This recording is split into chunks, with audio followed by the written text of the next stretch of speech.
Hello, traders. This is Rich from tradesight. Here's a look at our market-leading stocks via our proprietary scans as we do every day.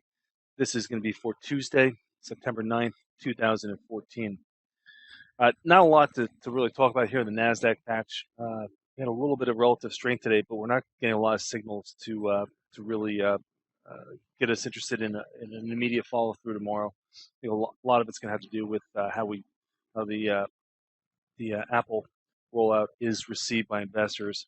So for now, a couple deviations. We've got a volume pop in Altera. We also have one in Clack, neither of which have signals, as is SanDisk, same thing. We do have one signal in Juniper, that's an upside CPS, but this one is on fairly light volume.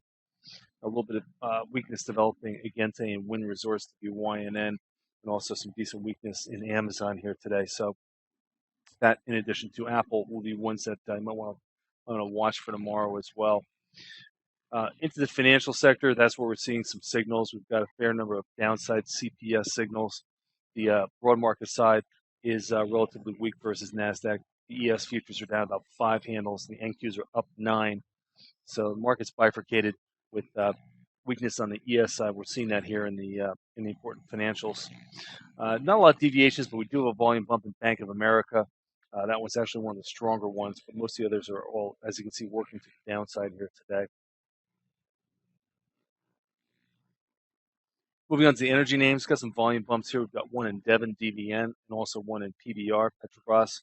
That one's 7.5% below the day's open. So certainly what's been happening with energy prices are affecting things. RIG has a downside CPS, which would be worthy of making my list for tomorrow. As far as the market generals, not a lot of signals here. A little bit to the sell side, maybe. HBQ actually has a signal on both sides, and that'll take care of itself before the close. But we're going to probably have a volume bump in Comcast and also 3M, but everything else is more or less featureless today in the market generals. Moving on to the housing names, a couple of buys, one in DHI and one in the Hovnanian.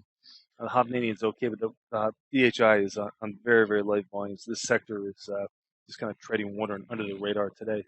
Transports, again, light volume here and no signal, so this is definitely not something that's really in range or on the radar today. And finally, moving on to the commodities, we've got a volume bump in ABX. We also have one in Double G. That one's got a downside CPS. FCX, not really so much a precious metals name. That one does have an upside RPS. Would like to see some more volume, so put an asterisk next to that one since the volume's so light. US Steel is a downside CPS, but that one is also on very, very light volume. All right, folks, that's the lay of the land for tomorrow. Nothing really too exciting, but hopefully we'll get the deck reshuffled with Apple and whatnot for tomorrow. All right, folks, as always, thanks for listening. This has been Rich for tradesight.